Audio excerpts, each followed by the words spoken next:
Assez spéciale, assez particulière avec toutes ces atrocités commises par l'armée sioniste sur la population palestinienne à Gaza. Évidemment, j'ai envie de dire, on ne peut pas parler football cette semaine. Et nos prières, bien évidemment, vont vers cette population martyrisée chaque jour par cette armée sioniste. Donc, évidemment, Canal Foot, Canal Algérie et la télévision algérienne, toujours avec nos amis et frères palestiniens. Dans ce numéro, on reviendra bien évidemment, on essaiera de se coller à l'actualité bien évidemment. On reviendra sur ce qui s'est passé avec notre international, l'international algérien Youssef Attal, suspendu par son club donc il y a quelques jours de l'OGC Nice suite à des publications sur Instagram. On parlera de la cabale que subit le franco-algérien Karim Benzema, donc international français lui aussi. Assez incompréhensible ce qui se passe évidemment dans les médias outre-mer.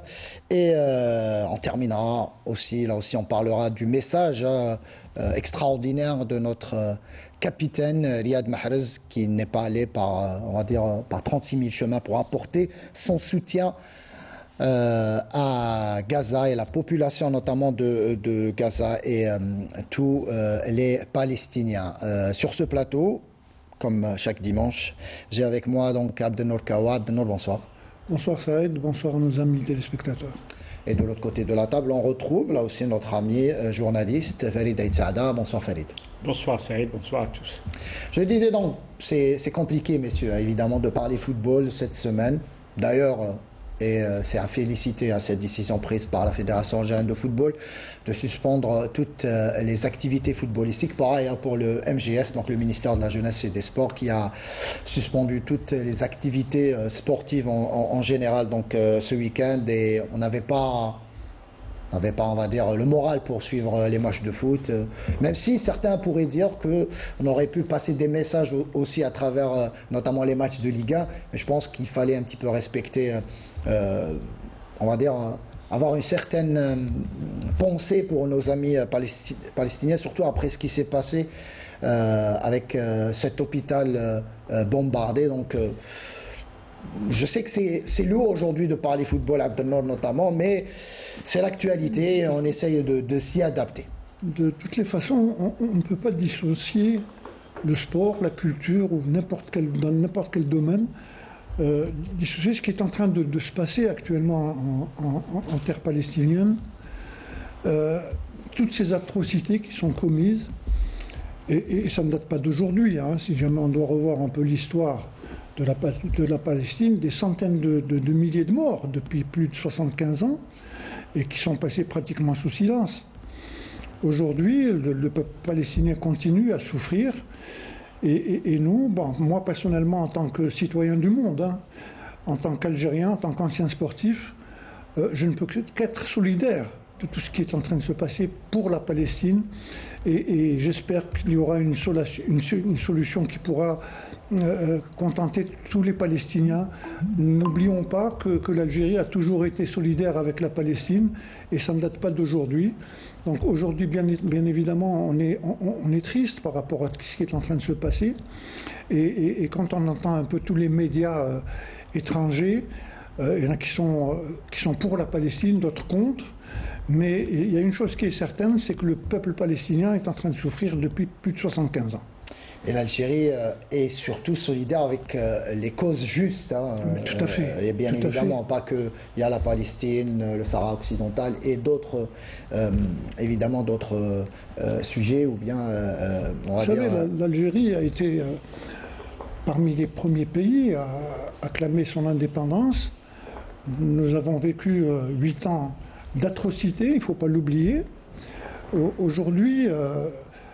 on ne peut que soutenir. Plus de 8 ans. Il y a eu la guerre, évidemment. Vous parlez de la guerre de libération. Ça date de plus que ça. On va pas remonter en 1945. Juste pour parler un peu de ce qui s'est passé de 54 à 62, nous avons perdu également plus d'1,5 million d'Algériens. Et tout ça s'est passé pratiquement Bon, heureusement que certains pays ont soutenu l'Algérie et on a retrouvé notre indépendance en 62. Aujourd'hui, le cas de la Palestine est un cas quand même assez spécial. Vous savez, c'est un peuple qui s'est défendu à un moment donné, quand on parlait d'intifada, qui se défendait avec des cailloux, des pierres contre des balles. Et c'est vraiment, on a vu d'ailleurs en début d'émission, il y a eu cette chanson immortelle de Férouz qui retrace un peu tout ce qui s'était passé. Et il ne faut pas oublier que le Quds appartient aux Palestiniens. Farid, justement pour ceux qui nous rejoignent, évidemment Canal Foot se colle à l'actualité. On n'est pas une émission politique, on rassure tout le monde, mais on aurait pu suspendre l'émission cette semaine, mais on a préféré justement continuer à parler football, sachant que, à Farid, on va en parler durant cette émission, désormais le joueur, le commun des joueurs, j'ai envie de dire, avec tout ce qui se passe, pratiquement n'a plus droit à la parole, en tout cas la parole juste. Et bon, là, c'est une contradiction avec ce qui se passe en réalité. Si l'on en croit la charte du Comité international olympique, la charte de la FIFA, etc., il faut dissocier le football de la politique. Mais dans les faits, ça ne se fait pas.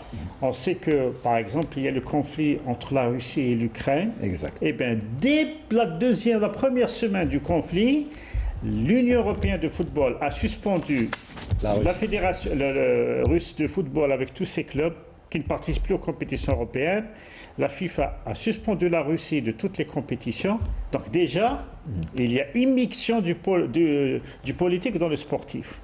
Et là, mais quand il y a un sportif algérien, même d'autres pays, mais surtout les Algériens, qui boycottent des compétitions dans lesquelles ils doivent affronter un athlète de l'entité sioniste, eh bien non, on brandit les sanctions comme quoi, là, on viole l'esprit olympique et la charte olympique. Donc voilà, c'est-à-dire il y a deux poids, deux mesures et c'est flagrant. C'est devenu flagrant. Exactement, c'est ce que j'allais dire. J'ai envie de dire, il y a un ras-le-bol général par rapport à la médiatisation notamment de ce conflit et autres, puisque on va dire, ce massacre qui touche les Palestiniens dure depuis plusieurs années maintenant et personne n'a osé lever le petit doigt pour condamner, notamment je parle des médias occidentaux. Et là on voit une certaine...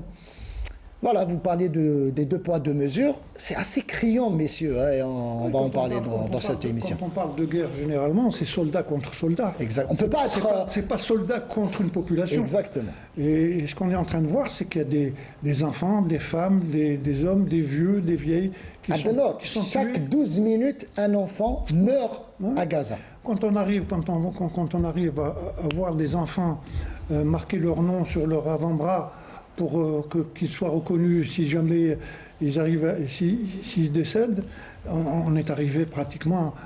c'est vraiment affreux comme situation.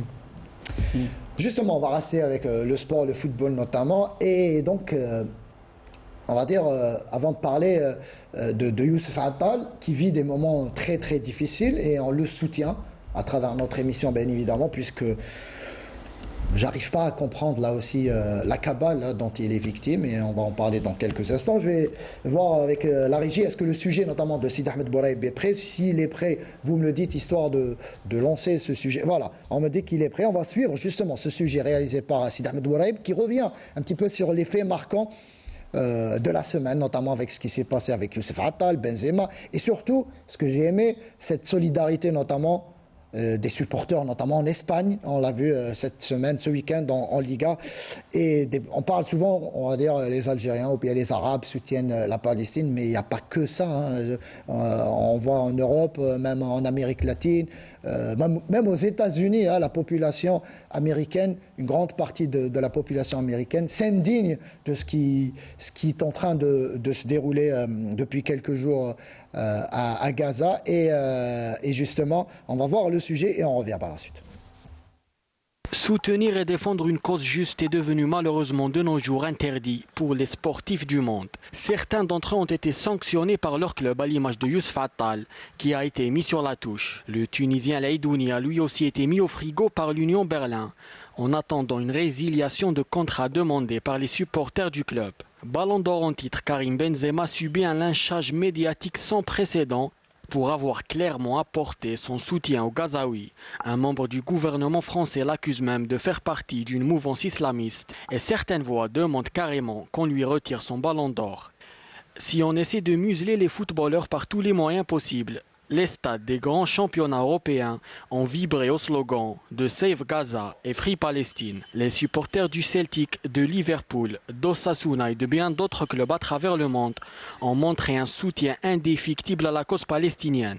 Les instances sportives mondiales à l'image de la FIFA et de l'AFC ont également choisi leur camp, le mauvais, en interdisant à la sélection palestinienne de football de jouer ses matchs de qualification en Algérie, prétextant que les rencontres doivent se dérouler sur le sol asiatique, alors qu'au même moment, l'entité sioniste est affiliée à l'UEFA, une contradiction que la FIFA devrait expliquer.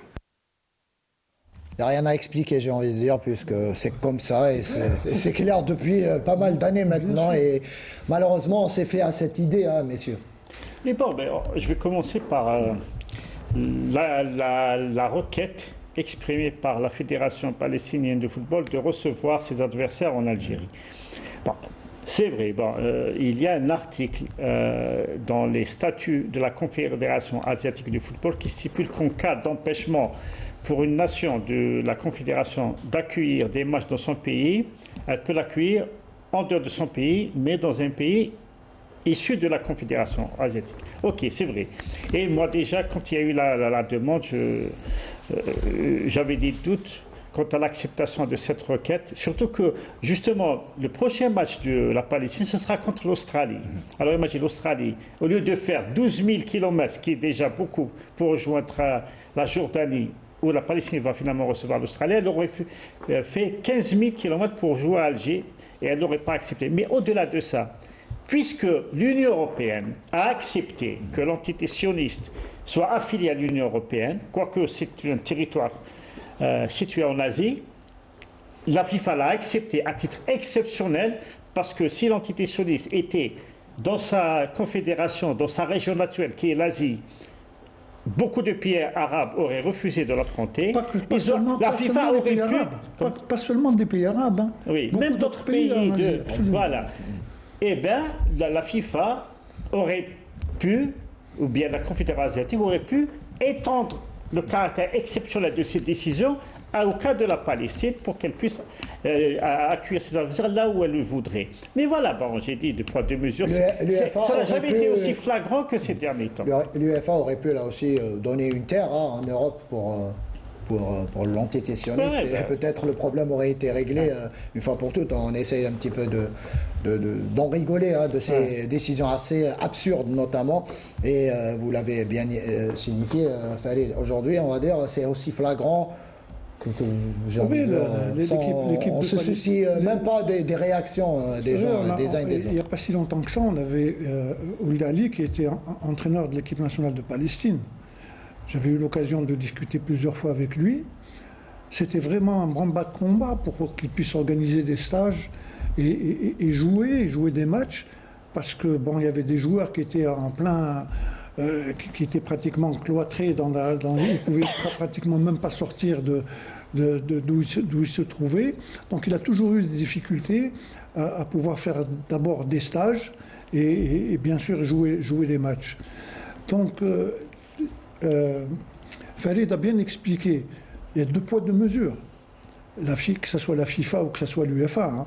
Quand on prend des mesures pareilles, il y a eu une exception, et comme on dit, l'exception, elle peut être, c'est un cas de jurisprudence, hein. Donc ils peuvent bien entendu et évidemment pouvoir aider la Palestine à qu'ils puissent recevoir, pourquoi pas en Afrique du Nord.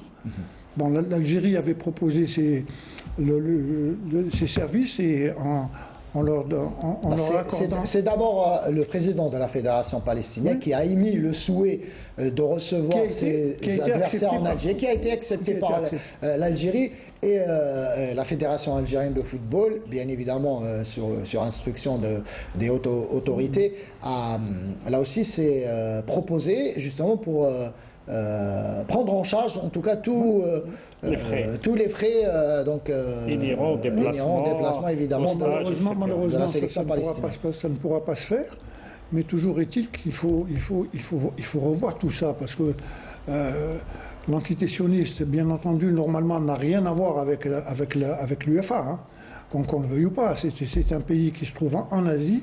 Enfin, c'est une entité qui se trouve en Asie, on ne parle pas de pays. Et ils ont des avantages qui sont tout à fait différents de ceux des Palestiniens. Mais si on va parler donc de Youssef Attal. Comme vous le savez, Youssef Attal a été suspendu donc par son club, l'OGC Nice, depuis quelques jours. Et selon mes informations, en tout cas, on se dirige vers une résiliation du contrat du joueur algérien d'ici quelques jours. Donc il y aura une réunion prochainement entre la direction du club niçois et ses avocats pour essayer de trouver une solution, sachant que le contrat initial donc, du joueur prend fin juin prochain, donc juin 2024. On imagine mal, bien évidemment, Youssef Attal revêtir de nouveau le maillot niçois avec toute cette cabale donc, Youssef Attal dont il est victime. Youssef Attal est devenu une affaire d'État en France. Quand on sait que la question, Abdelnour, est-ce que vous comprenez justement pas du tout. tout ce qui a été dit sur cette affaire? Je vais essayer de m'expliquer. Youssef Attal a posté sur son compte Instagram, il a posté quelque chose. Bon. On ne va pas rentrer dans les détails.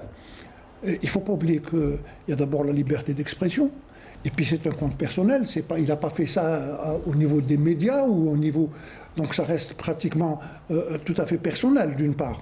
Après, mais de là à en faire une affaire d'État, que le joueur est, bien évidemment, le joueur désormais un devoir aussi d'exemplarité, donc on ne va pas rentrer dans le détail. Ce qui est certain, c'est que le joueur a été sommé de s'excuser, parce qu'il y en a... Et il l'a fait. Ouais. Peut-être contre son gré, mais en tout cas il l'a fait, il s'est excusé. Normalement c'est bon, l'histoire, c'est un an. On doit passer à autre chose. On peut le sanctionner d'une manière... Une amende financière, ça concerne le club français en lui-même. On sait comment ça se passe à Nice, et notamment on connaît la ville de Nice, mais que le maire de Nice s'implique. Mais le maire, le préfet, le ministre des Sports, c'est devenu un affaire d'État. Scandale. Celui qui a déclenché cette affaire, c'est le maire de Nice. Estrosi. Et M. Estrosi, voilà. Bon. Mais déjà, lui, il a dit, s'il s'excuse, il faut qu'il s'excuse. Voilà.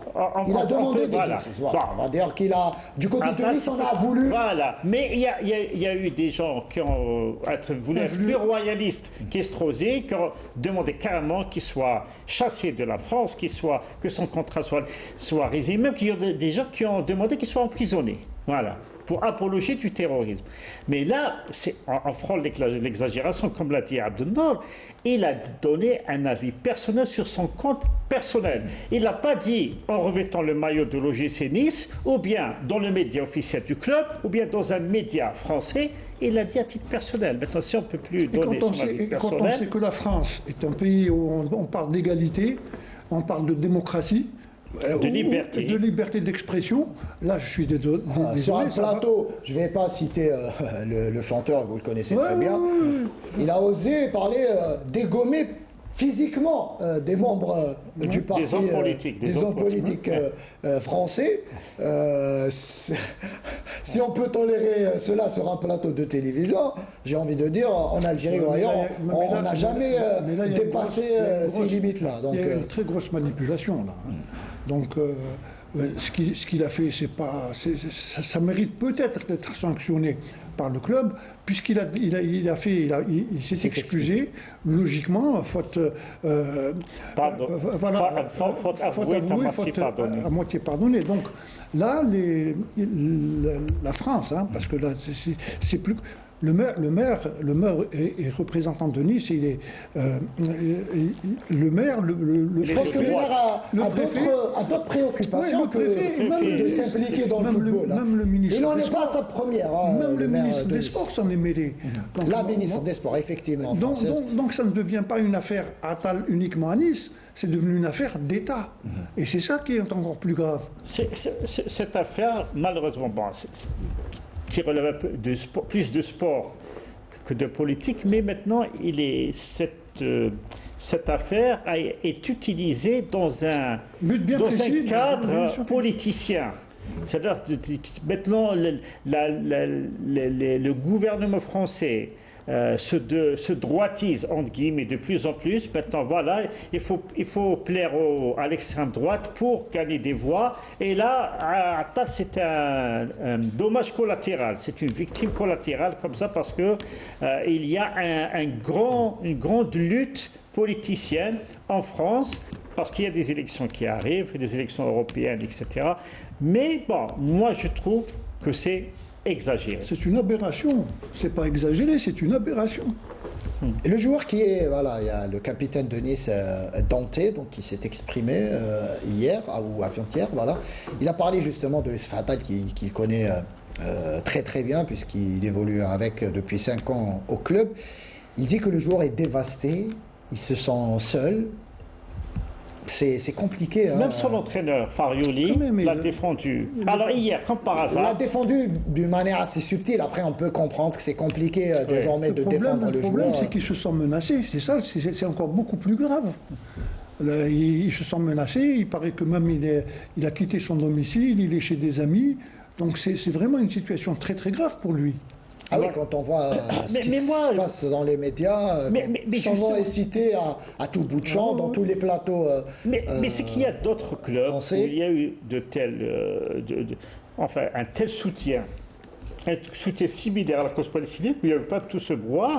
Entre autres, Bayern Munich, un des plus grands clubs en France, il y a eu un joueur qui a exprimé son soutien. Il avait été écarté, mais après il a été réintégré, il a pu payer juste une amende. Donc il ne faut pas quand même exagérer. Pourquoi on arrive pas par exemple, à Arsenal. Un joueur ukrainien, Zinchenko pour ne pas le nommer, déjà au lieu de se concentrer sur le conflit qui concerne son pays, il a exprimé son soutien à l'entité sioniste.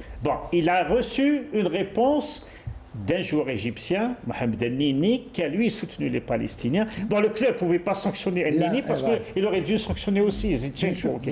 Nini a été intelligent. Mais il y a des clubs où, c'est-à-dire c'est l'acharnement contre ceux qui concernent la Palestine. Par exemple, un joueur néerlandais, mais d'origine maghrébine, Al-Ghazi. Moi, ce que je n'arrive pas à comprendre, c'est comment certaines personnes dans le monde puissent faire passer inaperçu tout ce qui est en train de se passer pour les Palestiniens. Comme je l'ai dit tout à l'heure, c'est des centaines de milliers de morts depuis plus de 75 ans. Et c'est passé sous silence, c'est pas normal. Et depuis quelques jours, on en est pratiquement à 5000 morts depuis... Oui, parmi ceux qui soutiennent l'antisionisme, il y en a qui le soutiennent parce qu'ils sont trompés par les médias internationaux qui la plupart sont sous emprise occidentale. Je ne suis pas totalement d'accord, parce que sur les réseaux, il y a, on va dire, où les gens peuvent s'exprimer librement. Donc il y a le contrepoids. Oui, non. Et j'ai dit qu'il y en a qui sont peut-être manipulés, ça part. Et on l'a vu dans le sujet de Sidam, dans les tribunes, que ce soit en Europe, plutôt que ce soit en Espagne, en Angleterre ou ailleurs, on est là à montrer son soutien avec la Palestine. Donc, et personne ne les a mais ça n'aide pas. obligés. Il y a des joueurs, attendez, j'ai dit il y a des joueurs, quelques-uns qui sont manipulés. Peut-être que vous parlez des joueurs, bien faire. Mais il y en a d'autres qui le font sciemment, soit parce que parce qu'ils soutiennent carrément l'antisionisme, soit parce qu'il y a le poids des sponsors, parce que les sponsors aussi, c'est des puissances économiques qui gèrent le football, soit parce que, juste pour suivre la vague, pour se faire connaître, pour gagner plus de likes, etc. Monsieur, on va rester à Abdenor sur Attal, je le disais, selon Dante, bien évidemment, qui dit que le joueur est dévasté, se sent seul. J'ai envie de dire que malheureusement, Attal n'a pas été soutenu en Algérie. On va dire, même si pour certains vont dire qu'il a peut-être fauté ou un truc du genre, j'ai envie de dire, avec tout ce qui se passe actuellement, moi je suis avec Attal, Dalama ou Madlo. Voilà. Attal, ses coéquipiers, et je comprends un petit peu nos joueurs, hein, notamment ceux qui évoluent en Europe, c'est difficile peut-être d'apporter son soutien à Attal. Mais des joueurs comme Bardet Bounjah par exemple l'a fait, on va voir son tweet dans quelques instants. Béchir Belloumi, le jeune Belloumi qui évolue au Portugal et qui a tenu à soutenir Attal. Vous l'avez bien dit. Les joueurs qui se retrouvent en France ou en Europe, hein, vous avez parlé du Portugal, je pense que le Portugal est pour la cause palestinienne. Hein. Ça c'est pratiquement. Ils ont eu des problèmes également il y a quelques années, et donc ils savent ce que c'est. Ce que je voulais dire, c'est qu'en parlant des binationaux, bien entendu, c'est une situation très délicate pour eux. Aujourd'hui, si jamais on suit le cas d'Attal, on va en parler tout à l'heure, le cas de Benzema, quand on sait que dans le reportage qui a été fait par Bouraïb, il a parlé enfin du retrait du Ballon d'Or. Moi, je vais encore beaucoup plus loin.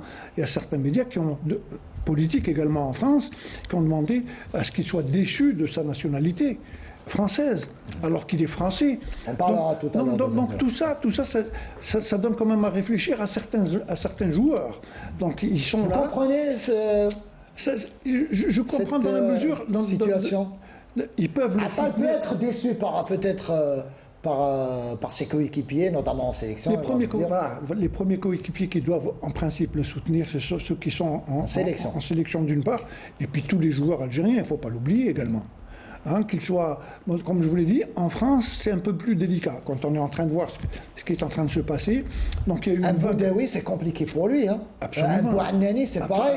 C'est des joueurs qui évoluent à Nice. Absolument. Ils voient leur camarade. C'est même pas un camarade, c'est leur frère. Boudaoui a grandi avec Attal. Oui. Donc, j'imagine. La situation est compliquée pour Hicham, pour Boudardine Bouannani. Là aussi, c'est des joueurs qui. Non, il y a un acharnement.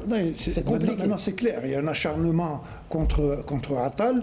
Ils veulent coûte que coûte que ça soit un exemple pour pas qu'il y ait d'autres joueurs ou d'autres personnes qui puissent. Attal doit quitter. On a parlé d'une résiliation imminente. Doit quitter la France rapidement. Je pense qu'il ne rejouera plus en France avec tout ce qui se passe. Et d'autres joueurs. La majorité des joueurs algériens veulent maintenant quitter la France avec tout ce qui s'est passé. Absolument. Laval, ils cherchent, s'ils peuvent, lors du mercato hivernal, maximum l'été prochain. Parce qu'ils disent, voilà, ça dépend de ton rendement. Il y a des gens qui appellent à ce que Attal fasse de la prison. Absolument. Ils appellent à des poursuites pénales. Non mais c'est grave, là, où est-ce qu'on va? Alors qu'il y a eu pire que ça, il y a eu des massacres avant les événements de Gaza et personne n'en a parlé. On prend l'exemple d'un ancien joueur français, Éric Cantona, qui a pris position pour.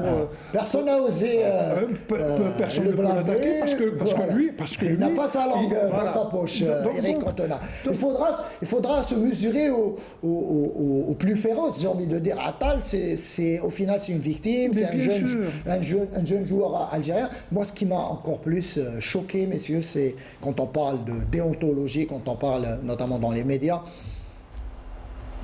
Un journaliste, un article, je ne sais pas si vous l'avez lu, notamment Farid, dans un grand journal français notamment, qui s'attaque à Youssef Attal d'une manière assez... C'est bas quand on dit que le joueur a grandi dans les hauteurs de la Kabylie.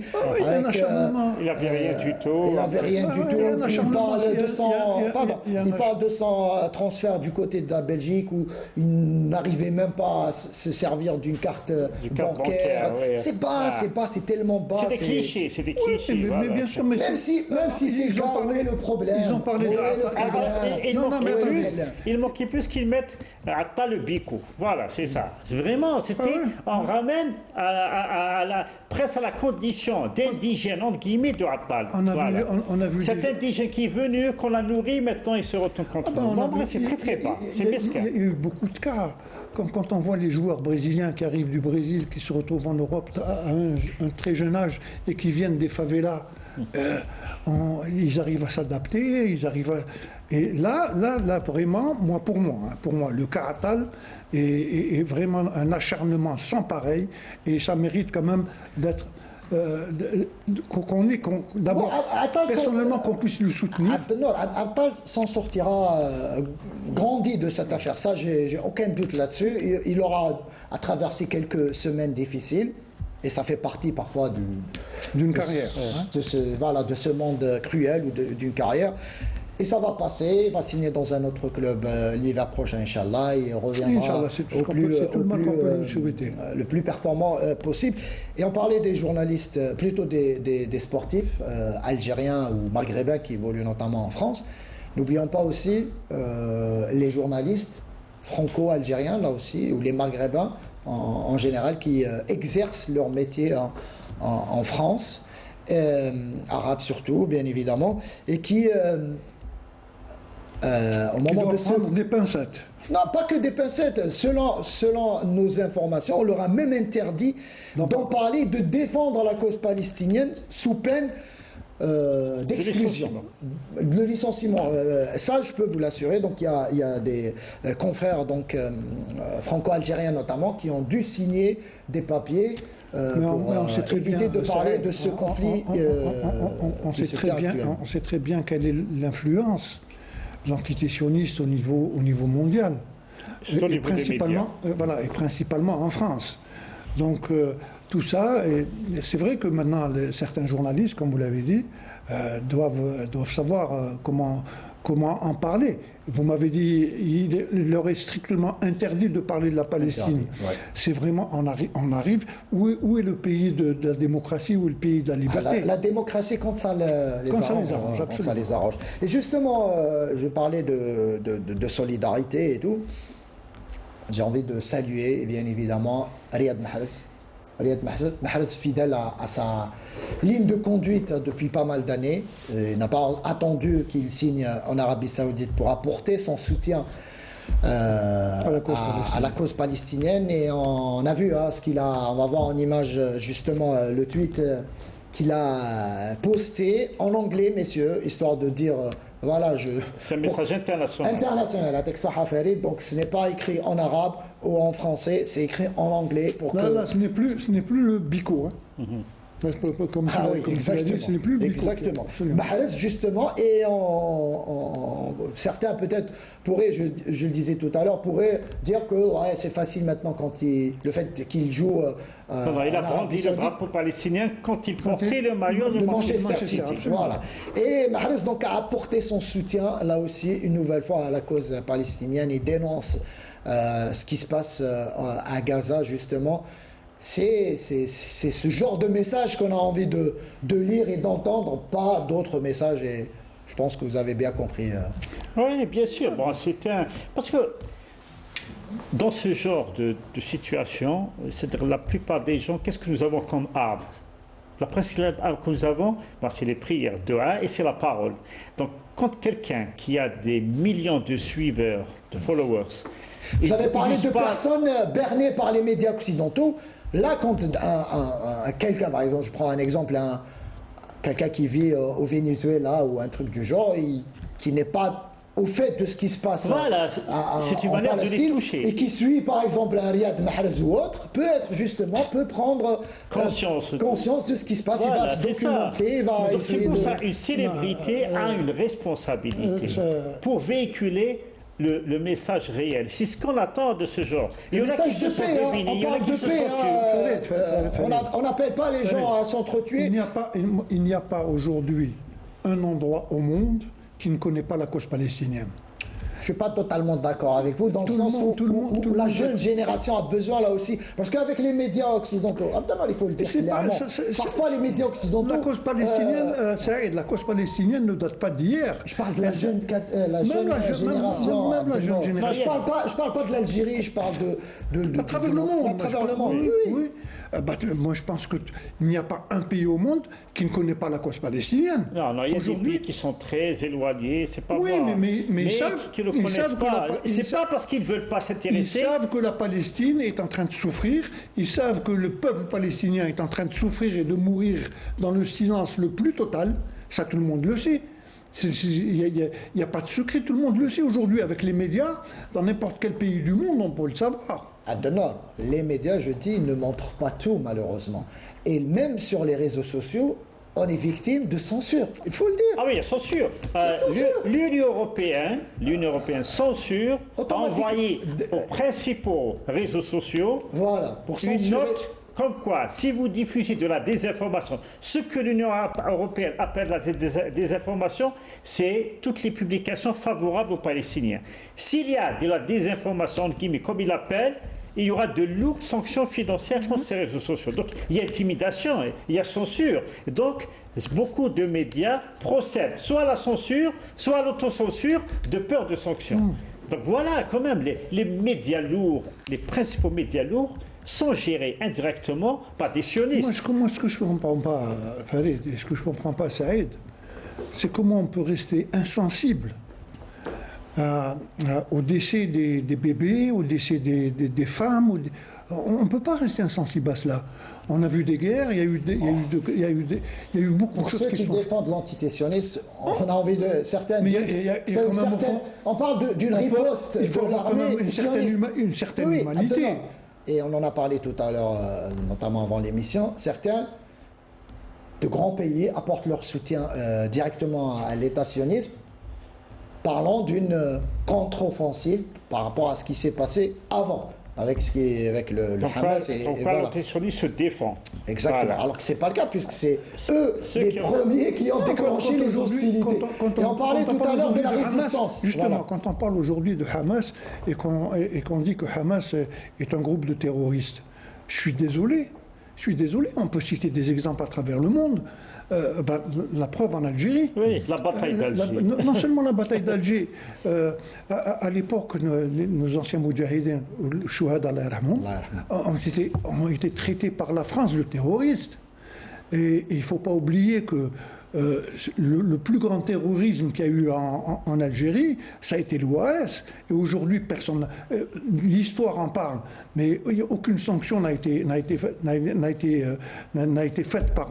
Elle a aussi des enfants et des. Pendant la guerre. Des civils ont été décapités. Pendant la Deuxième Guerre mondiale, quand il y a eu l'invasion de l'Allemagne, les résistants français qui défendaient leur pays.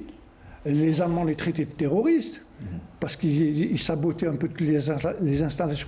Donc tout ça. On essaie de jouer sur les mots. Absolument. Défendre son pays. Si je défends mon pays, on me traite de terroriste. Eh ben, qu'on me traite de terroriste, je défends uniquement le droit d'avoir ma liberté. On va terminer avec le cas Karim Benzema. Voilà. Je viens vers vous, Farid Aït-Saada. Le temps passe vite, 42 minutes déjà, depuis l'entame de notre émission. Je le disais, assez spéciale. Donc on aura donc 10 minutes encore pour débattre de ce qu'est en train de vivre Karim Benzema. J'ai envie de dire, Karim, t'aurais dû choisir l'Algérie plutôt que la France au final. Et justement, je vais aller vers ça parce que depuis ces derniers temps, on voit que pas mal de jeunes joueurs, Amin Gouiri, Bouannani, Cheibi, Hadjam, enfin tous les joueurs qui ont rejoint l'équipe nationale. Et même Houssam Aouar qui s'est ravisé par là, s'est rétracté. On finit par choisir l'Algérie très très jeune, quand je vois un Bouannani, un Hadjam, 19 ans, 20 ans, 18 ans à peine. Cheibi, 20 ans. Cheibi aussi. C'est aussi ça. Il voit que désormais, même si on est né en France, on sera toujours taxé d'étranger. Et justement, c'est le parcours de Karim Benzema. Je me rappelle, vous avez l'expérience, vous avez interviewé pas mal de joueurs. J'ai assisté à Lyon à l'entrevue qu'a eu le sélectionneur algérien de l'époque. Cavalli. Hein? Vous parlez de quelle époque? Cavalli, monsieur Cavalli, avec Karim Benzema à Lyon pour l'inciter à choisir les couleurs algériennes. Et Karim Benzema avait décliné l'offre. Juste après, il m'a accordé une interview. Il m'a dit: je suis algérien, je mange algérien, Après, je parle algérien, mais pas propice à ce moment-là. il m'a dit c'est un choix sportif. Je veux gagner la Coupe du Monde et j'ai plus de chances de la gagner avec les sélections. À ce moment-là, l'Algérie, c'est vrai, l'équipe nationale n'était pas aussi structurée que maintenant, qu'elle est maintenant. Après, on peut comprendre. Parle de 2006, là. On aussi, parle de 2006. Ça se passe non, en 2006. je vais rester Attends, je continue. Mais là, en voyant le parcours de Karim Benzema, déjà, il a fait le bon choix. Il a fait le bon choix. Il n'a pas remporté de Coupe du Monde. Lui, c'était pour remporter. Il a remporté tous les trophées. Sauf la Coupe du Monde. 5 Champions League, le trophée des champions. Bon, c'est pas la Ligue des Nations. Il n'a pas remporté la Coupe du Monde, mais il a démontré qu'il a beau être d'origine algérienne, même né en France, parce qu'il est né en France, donc il est français. Ah oui, à part entière. Mais on peut être, on peut être marginalisé. Maltraité. Et ce qu'il a subi durant les 2 ou 3 ans, il n'a pas été rappelé en équipe de France, ça a ouvert les yeux à beaucoup. Ça a ouvert les yeux à beaucoup de binationaux. Karim Benzema, c'est notre cas. D'ailleurs, la preuve est différent.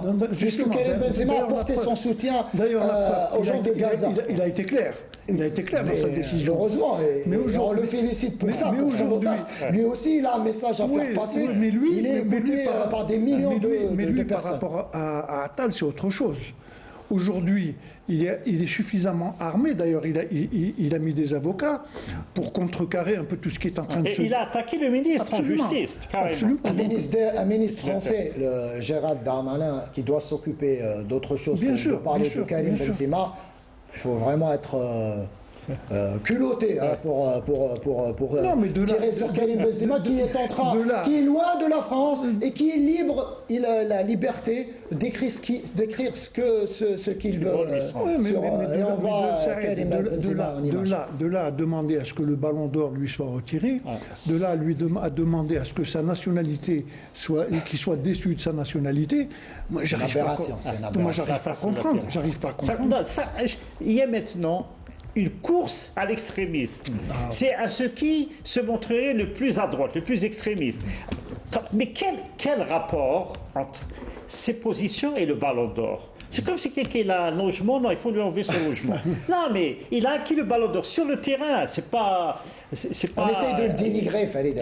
On essaye de le dénigrer, de le casser ouvertement. Et moi j'aime bien ça. Mais l'histoire est là, qu'on le veuille ou pas. Nous avons eu 2 Algériens qui ont joué pour la France exactement, en parlant de Karim Benzema et en parlant de Zinedine Zidane. Ce sont des exemples. D'ailleurs, au niveau français, tous les Français adorent non seulement adorent Zidane, mais adorent Karim aussi pour ce qu'il a donné au football. Donc moi je ne vois pas aujourd'hui...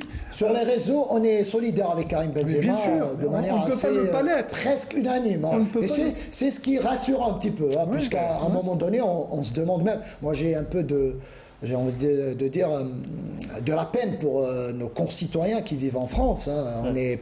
Vous savez, Karim Benzema actuellement joue à l'Ittihad. C'est un club où je suis resté pratiquement 8 ans à l'Ittihad. C'est quelqu'un qui est adulé par les supporters.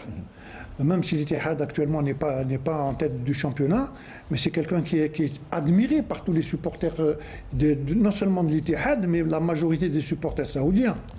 Il ne faut pas oublier aussi, il faut rendre hommage aussi à ceux qui ont défendu, des Français qui ont défendu Karim Benzema, entre autres un ancien footballeur, Jérôme Rotten, qui a même attaqué. Et pourtant, Jérôme Rotten et Benzema, c'était pas l'amour fou, parce que Benzema avait tiré sur Jérôme Rotten il y a quelques mois de cela, mais en tout cas, là aussi, on salue Jérôme Rotten. Il a attaqué. Jérôme Rotten a dit au ministre de l'Intérieur français, Gérald Darmanin, vous n'avez même pas pu gérer une finale de Champions League au Stade de France entre Liverpool et Real Madrid, et vous attaquez à Karim Benzema. Voilà, il a d'autres problèmes à gérer. Darmanin dit ouvertement, s'il s'excuse, plutôt s'il apporte son soutien à l'État sioniste, il est prêt à retirer ce qu'il dit. Ce qu'il a dit, le Premier ministre français.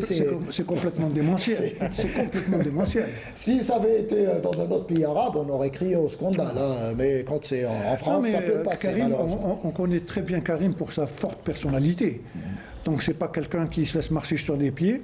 Il va porter plainte au niveau de la justice, notamment contre le Premier ministre, contre pas mal de... Il a mis ses avocats, et c'est une histoire qui va aller très loin.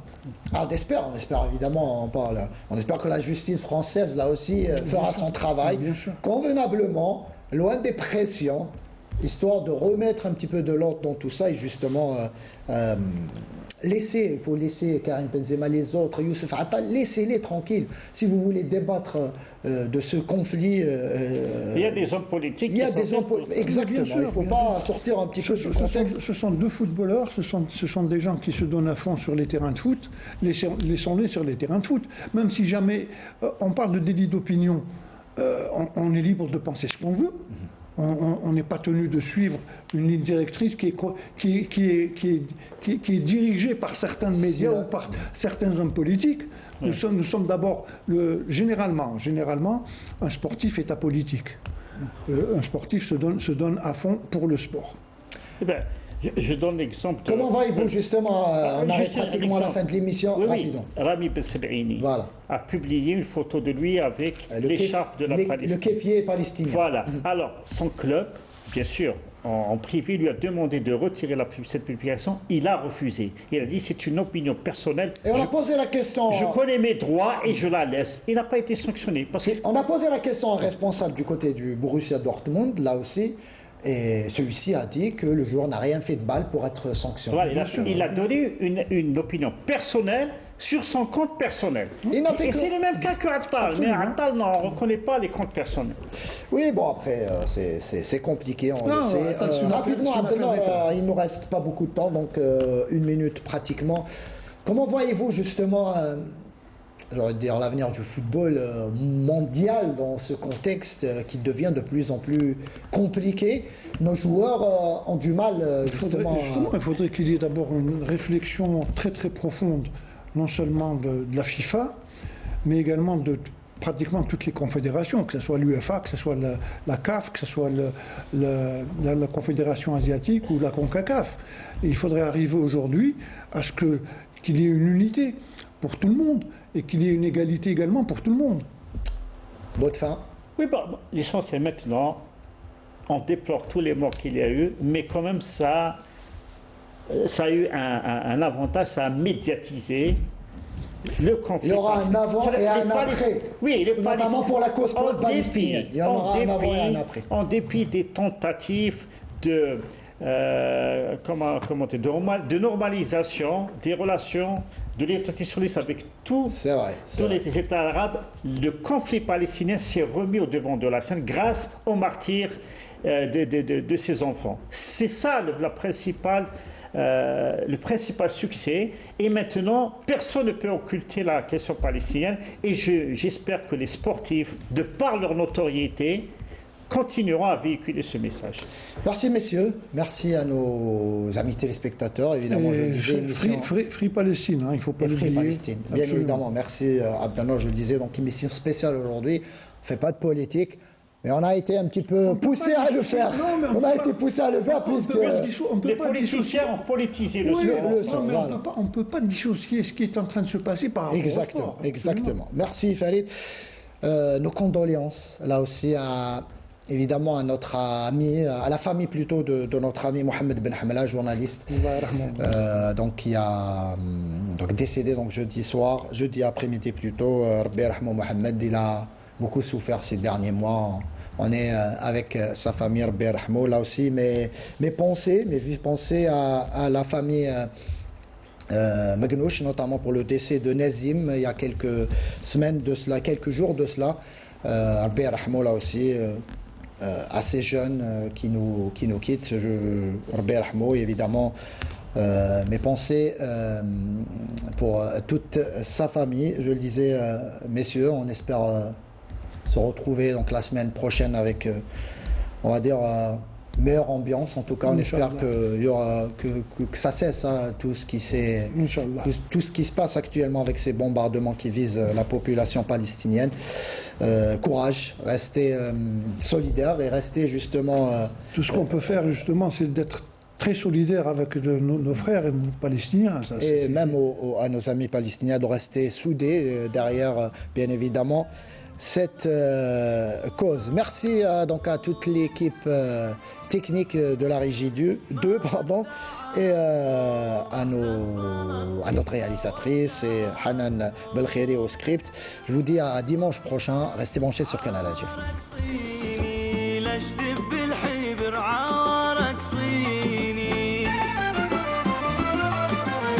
يا فلسطيني علي جرالش يا فلسطيني